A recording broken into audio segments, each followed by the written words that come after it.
Bismillahirrahmanirrahim. Assalamualaikum warahmatullahi wabarakatuh. Kelas 8. Kali ini kita akan membahas tentang lanjutan dari teks eksposisi. Nah, kemarin kita sempat membahas tentang identifikasi teks eksposisi itu. Kali ini kita akan mempelajari mengenai struktur teks eksposisi dan kaidah kebahasaannya. Nah, silahkan simak pemaparan dari Ibunda ya. Menjelaskan struktur teks eksposisi. Teks eksposisi memiliki struktur yaitu tesis, rangkaian argumen, dan penegasan ulang. Tesis yaitu berupa pengenalan isu, masalah, ataupun pandangan penulis secara umum tentang topik yang akan dibahas. Kemudian, rangkaian argumen berupa sejumlah pendapat atau argumen penulis sebagai penjelasan atas tesis yang dikemukakan sebelumnya. Pada bagian ini dikemukakan pula sejumlah fakta yang memperkuat argumen-argumen penulis. Yang terakhir, penegasan ulang, yaitu sebagai perumusan kembali secara singkat. Bagian ini sering pula disebut penutup atau simpulan. Menjelaskan kaidah kebahasaan teks eksposisi. Teks eksposisi menggunakan ciri-ciri kebahasaan. Ciri-ciri kebahasaan pada teks eksposisi antara lain adalah istilah, adjektiva, afiksasi, verba, pronomina, dan konjungsi. Kaidah kebahasaan yang pertama adalah istilah. Istilah adalah kata atau gabungan kata yang dengan cermat mengungkapkan suatu makna, konsep, proses, keadaan, atau sifat khas dalam bidang tertentu. Dalam teks eksposisi, istilah-istilah teknis sering digunakan dan dipaparkan pada argumen. Kadang-kadang, arti istilah teknis ini jarang diketahui oleh pembaca, dan pembaca dapat mengetahuinya melalui Kamus Besar Bahasa Indonesia atau Kamus Istilah.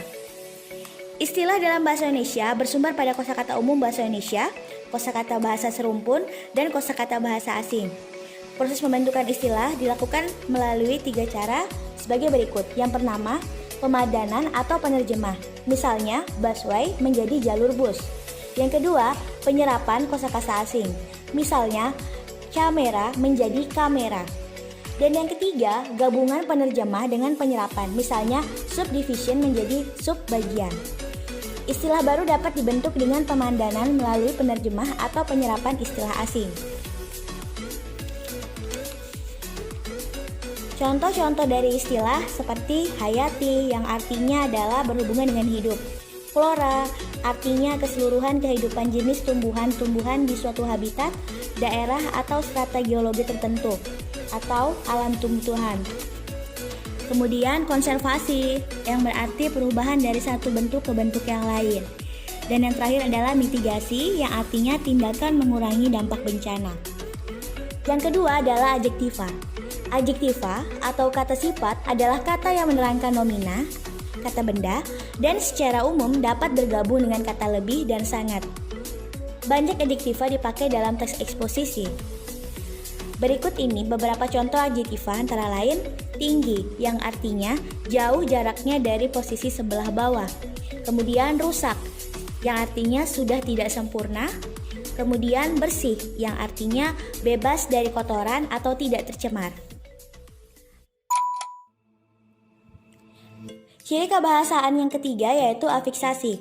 Afiksasi atau penyimbuhan adalah proses pembentukan kata dengan cara pemberian imbuhan baik berupa awalan atau prefiks, sisifan, infiks, akhiran, sufiks, dan afiks gabungan maupun konfiks pada data dasar. Afiksasi memiliki beberapa jenis. Yang pertama adalah prefiks, adalah imbuhan yang diletakkan pada di depan kalimat. Contohnya adalah ber, men, se, per, pe, dan ter.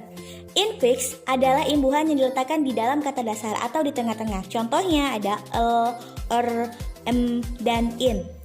Yang ketiga adalah sufiks atau akhiran, adalah imbuhan yang diletakkan di belakang bentuk dasar. Contohnya ada an, kan, dan i. Yang terakhir adalah konfiks, gabungan dari imbuhan, yaitu di depan dan di belakang. Contohnya ada kean, penan, beran, dan beran.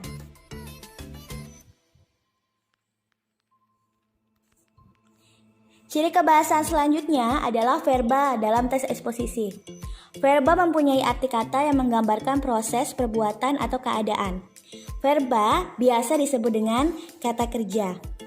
Verba turunan merupakan verba yang telah mengalami perubahan bentuk dasar karena telah mengalami proses morfologis yang biasanya bisa afiksasi, reduplikasi, maupun komposisi. Afiksasi tadi adalah imbuhan, kemudian reduplikasi adalah kata ulang. Verba dasar adalah verba yang masih dasar, belum ditambahi oleh afiksasi, reduplikasi, ataupun komposisi. Nah, kemudian contoh verba turunan itu adalah seperti meminta, membaca, meminum, dan mengambil. Verba memiliki ciri-ciri yang membedakan dengan kata lain. Jadi, ciri-ciri dari verba adalah 1. Dalam kalimat, verba berfungsi sebagai predikat atau predikat inti. Kedua, verba mengandung makna dasar perbuatan, proses, atau perbuatan yang bukan sifat atau kualitas. Yang ketiga, verba khususnya yang bermakna keadaan tidak dapat diberi imbuhan ter yang bermakna paling. Tidak ada yang namanya bermakna paling kalau termakan artinya tidak sengaja dimakan, bukan termakan yang artinya paling makan. Nah, kemudian verba yang dapat dipakai dalam teks eksposisi biasanya mempunyai arti persepsi, misalnya meyakini, percaya, dan optimis. Yang kelima adalah prenomina. Prenomina atau kata ganti adalah jenis kata yang menggantikan nomina atau frasa nomina. Prenomina dapat diklasifikasikan atau dikelompokkan menjadi dua macam, yaitu prenomina persona dan prenomina non-persona. Berikut akan dijelaskan lebih lanjut mengenai prenomina persona dan pronomina non-persona. Silahkan disimak. Yang pertama, prenomina persona. Prenomina persona adalah kata ganti yang mengacu pada seseorang. Prenomina persona dapat dibagi menjadi 3. Jenis-jenis prenomina persona sebagai berikut. A. Prenomina persona yaitu menunjukkan orang pertama. Prenomina persona tunggal dapat digunakan dalam bentuk tunggal dan jamak. Dalam bentuk tunggal, bentuk prenomina yang digunakan adalah saya, daku, ku, dan ku. Di sini ku ada 2, yaitu ku yang diletakkan di awal dan ku yang diletakkan di akhir kata. Dalam bentuk jamak, prenomina persona menunjuk orang pertama adalah kata kami dan kita. Yang kedua, prenomina persona yang menunjukkan orang kedua. Prenomina persona yang menunjukkan pada orang kedua dapat digunakan dalam bentuk tunggal dan jamak. Bentuk prenomina yang digunakan adalah engkau, kamu, anda, dikau, dan mu.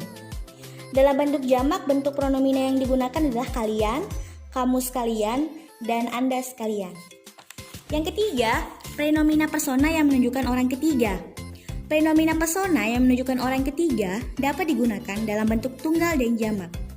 Contoh bentuk prenomina yang digunakan adalah ia, dia, beliau, dan nya. Dalam bentuk jamak, bentuk prenomina yang digunakan adalah mereka dan nya. Nah, selanjutnya, biasanya dalam teks eksposisi, penulis harus berhati-hati menggunakan prenomina atau kata ganti seperti saya dan kita. Sebenarnya, penulis dapat menggunakan prenomina kita atau saya dalam teks ilmiah. Akan tetapi, penulis tidak boleh meletakkan prenomina itu di sembarang tempat. Kedua, prenomina penunjuk. Prenomina penunjuk adalah prenomina yang dipakai untuk menunjukkan sesuatu. Prenomina penunjuk dapat dibedakan menjadi 3, yaitu prenomina penunjuk umum, prenomina penunjuk tempat, dan prenomina penunjuk ihwal. Nah, penunjuk umum menggunakan kata ganti ini atau itu. Nah, penunjuk tempat digunakan letak suatu tempat. Contohnya menjadi sini, situ, atau sana. Penunjuk penunjuk ihwal digunakan untuk mengacu suatu kejadian. Prenomina penunjuk ihwal menggunakan kata ganti begini, begitu, atau demikian. Prenomina yang terakhir adalah prenomina penanya.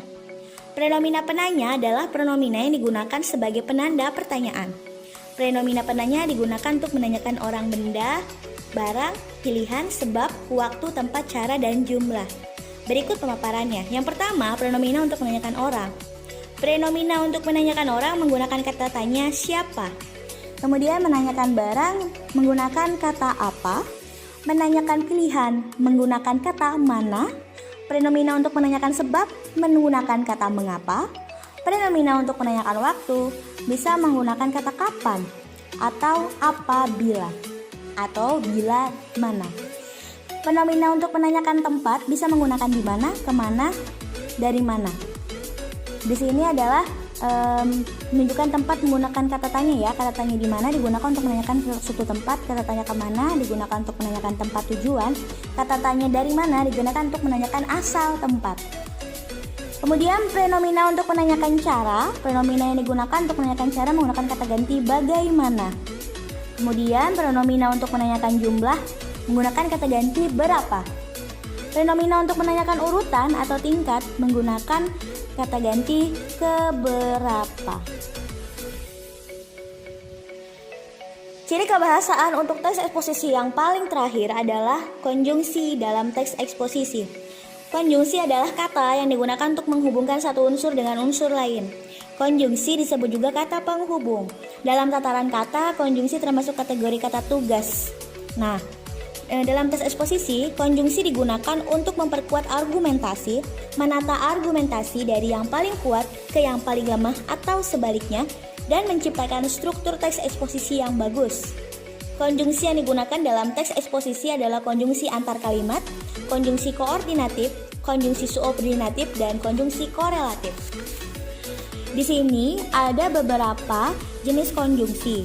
Yang pertama adalah konjungsi antar kalimat, terdiri atas beberapa bagian seperti antar kalimat pertentangan, antar kalimat waktu, antar kalimat penambah, pembalik, keadaan, penguatan, keeksklusifan, konsekuensi, dan akibat. Untuk penjelasan dan contoh nanti akan diberikan PDF materi tentang jenis-jenis konjungsi. Kemudian konjungsi subordinatif memiliki jumlah anggota lebih banyak daripada konjungsi lain. Nah, jadi konjungsi koordinatif adalah konjungsi yang menghubungkan dua klausa atau lebih yang tidak berkedudukan sama atau beda tingkatnya. Nah, yang pertama adalah waktu, syarat, pengandaian, tujuan, konsesif, pembanding, sebab, hasil, alat, cara, komplementasi, atributif, dan perbandingan. Selanjutnya adalah konjungsi korelatif, adalah konjungsi yang menghubungkan dua bagian yang berstatus sama. Jadi di sini seperti menekankan sesuatu.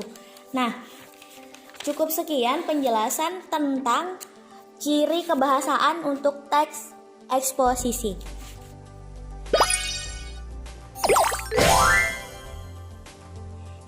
Alhamdulillahirrabbilalamin, akhirnya sudah selesai pemaparan tentang struktur teks eksposisi dan kaidah kebahasaan.